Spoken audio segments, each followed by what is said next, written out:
గగన్ భూమి ఇద్దరు పెళ్లి మండపానికి చేరుకుంటారు. గగన్ తాళి కట్టడానికి సిద్ధంగా ఉంటాడు.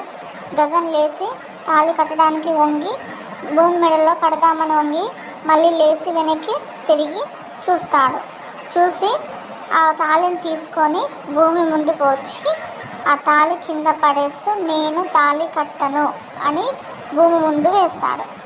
అప్పుడే అందరూ ఆశ్చర్యపోతారు. శరత్చంద్ర దగ్గరికి వచ్చి గగన్ ఇలా అంటాడు, ఒక మగాడు వదిలేసిన ఆడదాని బాధ ఎలా ఉంటుందో నీకు తెలియాలి అని అంటాడు గగన్. అప్పుడే శరత్చంద్ర కోపంతో గగన్ని చూస్తాడు.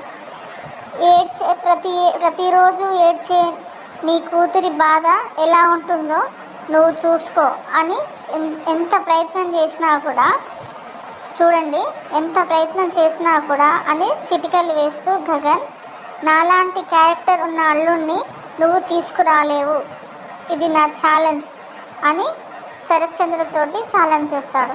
అప్పుడు శరత్చంద్ర అంటాడు కదా, అయితే ఓకే నీ ఛాలెంజ్కి నేను యాక్సెప్ట్ చేస్తున్నాను.